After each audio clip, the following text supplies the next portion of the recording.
जोहार, मी श्रीमंत सुरपाम। आपण पाहत आहात एस भारत न्यूज, जनसामान्याचा आवाज।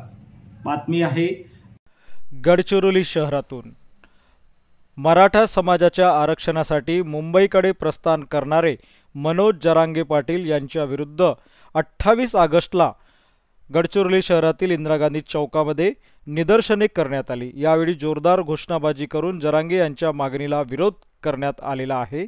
आंदोलनानंतर जिल्हाधिकारी अविशांत पांडा यांच्या मार्फतीने महाराष्ट्र राज्याचे मुख्यमंत्री देवेंद्रजी फडणवीस यांना निवेदन पाठवण्यात आले।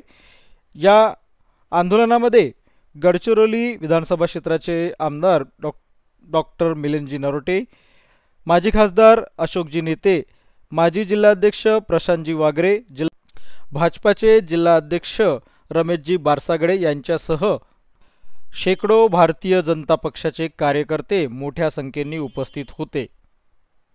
पाटलासारखे 14 वर्ग शिकणारे कानटोपरे येतात जातात, त्याच्या पाठीमागे करता करविता जो शरद पवार आहे हा त्या मागचा करता करविता आहे।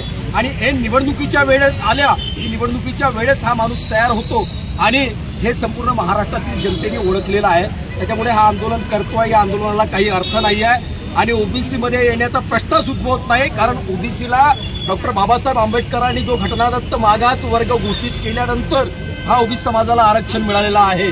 त्याच्यामुळे इतर कोणताही समाज या ओबीसी मध्ये येण्याचा प्रयत्न करत असेल हे वास्तविक चूक आहे, कारण तसंही जर पाहू जाता तर ओबीसी समाजामध्ये 374 जाती ओबीसी समाजामध्ये ऑलरेडी आहेत आणि इतकी गर्दी असताना परत मराठा समाज ज्याला खऱ्या अर्थाने देवेंद्र फडणवीसांनी 10% आरक्षण दिलेलं आहे आणि असं असताना ते 10% आरक्षण देत आहेत, 50 विद्यार्थी परदेशी शिक्षणासाठी त्यांना सवलती मिळून राहिलेल्या आहेत, सारथीसारख्या योजनेच्या माध्यमातून मराठा समाजाला प्रत्येक सवलत मिळते आहे। इतक्या मोठ्या अशाच नवनवीन घडामोडी पाहण्यासाठी आजच आमच्या एस भारत यूट्यूब न्यूज चॅनलला लाईक करा, शेअर करा आणि सबस्क्राईब करा।